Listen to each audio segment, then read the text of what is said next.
Olá, estudantes, retornando para mais uma aula, e na aula de hoje, como prometido, nós iremos falar de ondas estacionárias. Então, as ondas estacionárias ocorrem num regime muito específico de superposição. O entendimento das ondas estacionárias, ele pode ser estendido a outros fenômenos acústicos que são muito importantes, que são oscilações em cordas.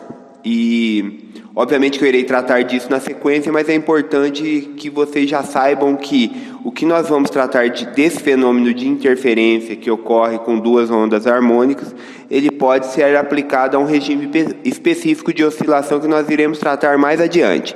Então, na aula de hoje, nós iremos tratar de ondas estacionárias utilizando o fenômeno de interferência, tá bem? Em um regime específico. Então, uma boa aula a todos.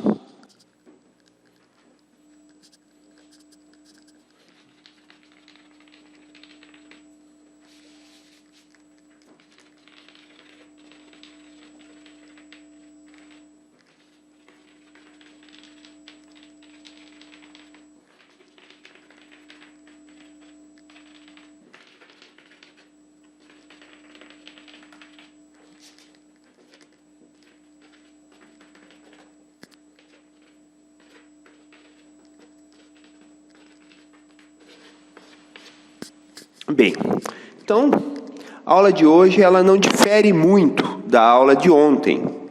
A questão é o resultado que nós iremos obter no final, ok? Então, a ideia aqui é considerar a interferência de duas ondas. Podemos pensar numa corda, infinita, onde eu tenho, se propagando para a direita, uma onda do tipo uma onda Y1, que ela vai ser igual à amplitude seno de kx menos ωt. Esse sinal negativo aqui significa que a minha onda ela se propaga para o sentido de x positivo.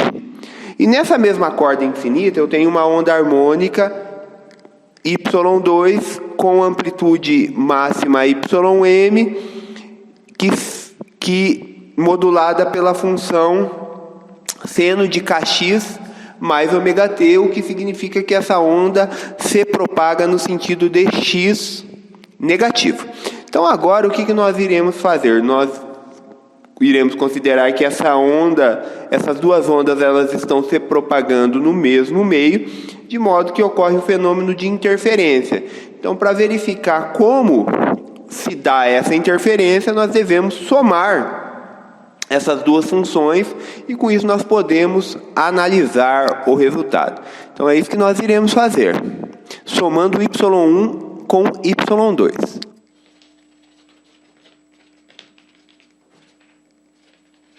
Então, novamente, chamei a minha onda, que é o resultado da superposição, como Y maiúsculo, e ele provém da soma de Y1 e Y2.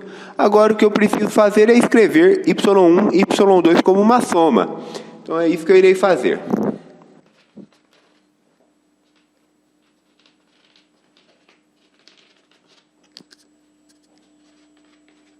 Então, novamente, nós chegamos nesse resultado aqui, que o Y máximo, ou seja, a minha amplitude máxima, ela vai multiplicar a soma dos senos.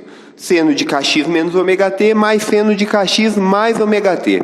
Então, para seno de kx menos ωt, eu chamei essa quantidade de B e o seno e o kx mais ωt, eu chamei essa quantidade de C. Agora eu vou usar a propriedade trigonométrica seno de B mais C que nós aplicamos na aula passada.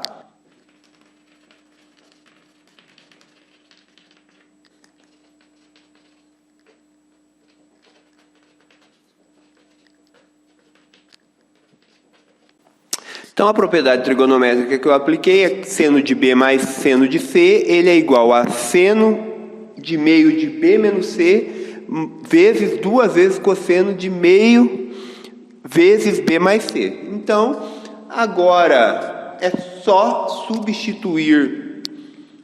aplicar essa propriedade trigonométrica na equação que resultou a soma. Então, dessa forma aqui, nós vamos ter este resultado.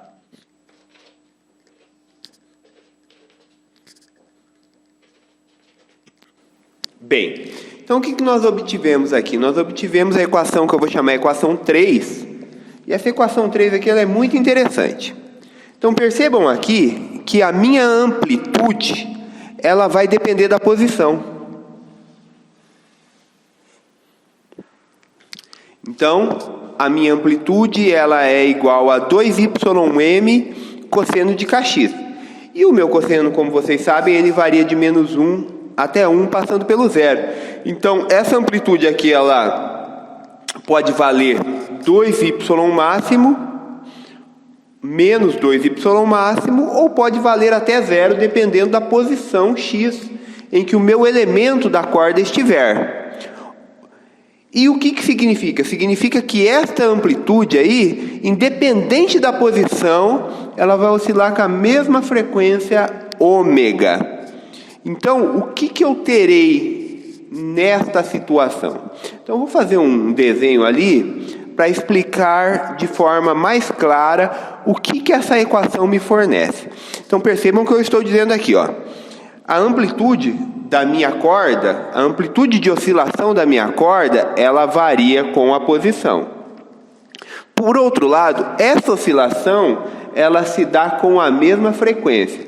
Então, para x diferente, eu posso ter amplitude diferente, mas essa amplitude vai oscilar com a mesma frequência e haverá haverá pontos da minha corda em que eu não terei amplitude, a amplitude vai ser nula. Então, o que significa isso? Significa que a minha corda, ela vai oscilar como um conjunto de infinitos osciladores harmônicos transversais, cada um localizado em uma posição. Ou seja, não há propagação de onda nessa situação em que não há propagação de onda para este tipo de interferência. Então, irei fazer um desenho aí para ilustrar esse tipo de fenômeno estacionário.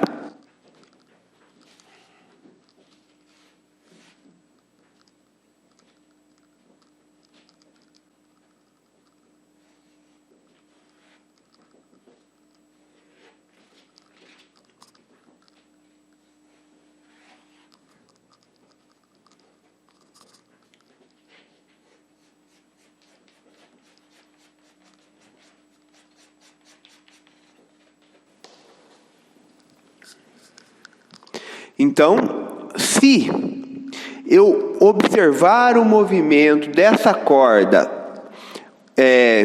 através de uma fotografia de longa exposição, o que eu vou verificar é exatamente isso aqui, ó. Então percebam aqui que em x igual a 0, cosseno de 0 é 1, e nessa região aqui a minha amplitude ela vai ser 2y máximos. E essa amplitude aqui ela vai oscilar segundo essa frequência ômega. Então o que eu vou ter aqui? Ó? Eu vou ter um oscilador harmônico neste ponto aqui que oscila com frequência ômega. Por outro lado, se eu pegar este ponto aqui eu vou ter um outro oscilador harmônico que oscila estacionariamente na transversal com essa amplitude modulado por essa frequência. E já nesse ponto aqui, ó, esse ponto aqui, ele é x igual a π sobre 2.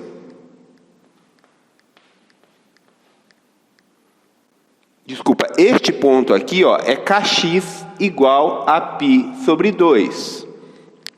Quando kx for igual a π sobre 2, a minha amplitude vai ser nula. Neste ponto aqui, 0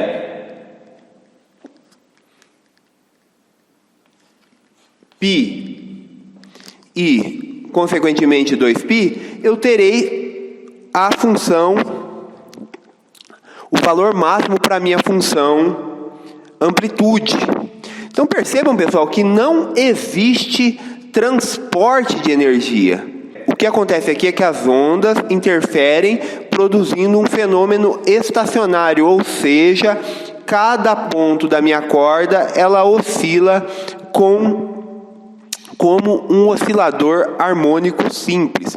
O que nós iremos fazer agora é introduzir a condição de máximo e de mínimo para este oscilador, ou seja, quais pontos da minha corda a minha amplitude é máxima e quais pontos da minha corda a minha amplitude é nula. Então, agora tratando de amplitude, a minha amplitude ela é dada por uma função de posição, ou seja, a amplitude A é igual a 2ym cosseno de kx. Então, nós teremos uma amplitude máxima, então os meus máximos aqui. Bem, então, estes pontos aqui, eles são os pontos de máximos e eles ocorrem para kx igual a 0π, 2π e 3π. Nós podemos escrever esses pontos em termos do comprimento de onda, já que o K é 2π sobre lambda e é isso que nós iremos fazer.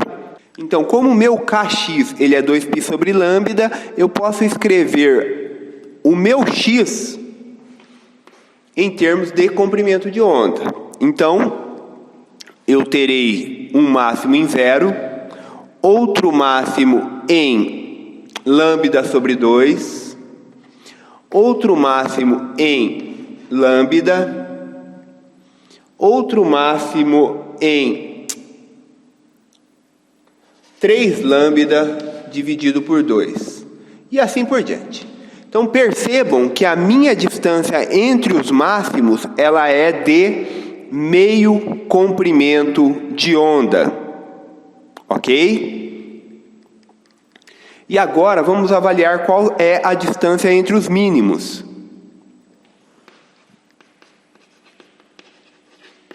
Então, novamente, como os meus infinitos osciladores na corda, eles são determinados pela posição, obviamente que haverá pontos em que a amplitude é nula, já que a função que modula isso é uma função cosseno.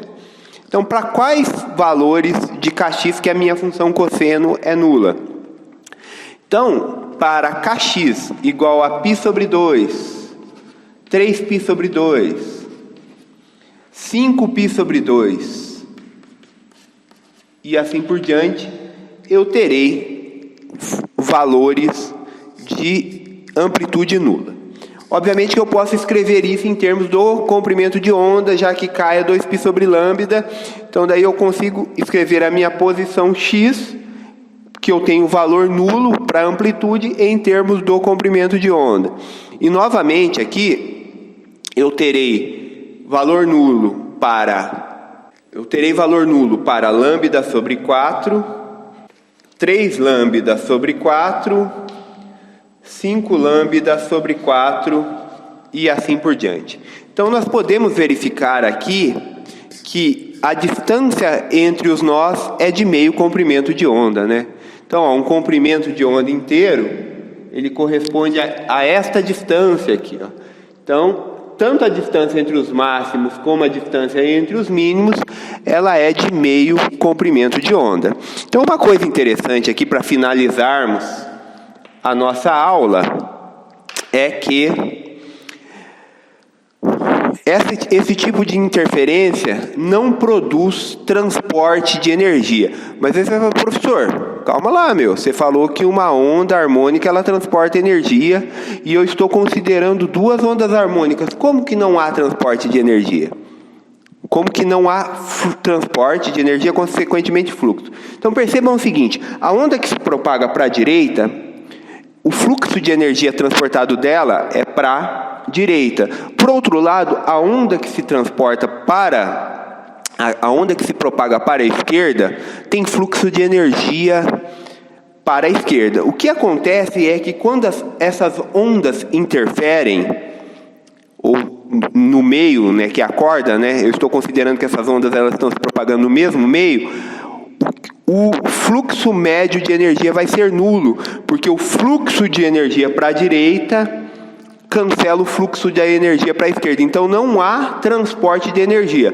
Por outro lado, existe um fenômeno de ondas estacionárias, onde cada elemento da corda vai vibrar como um oscilador harmônico simples.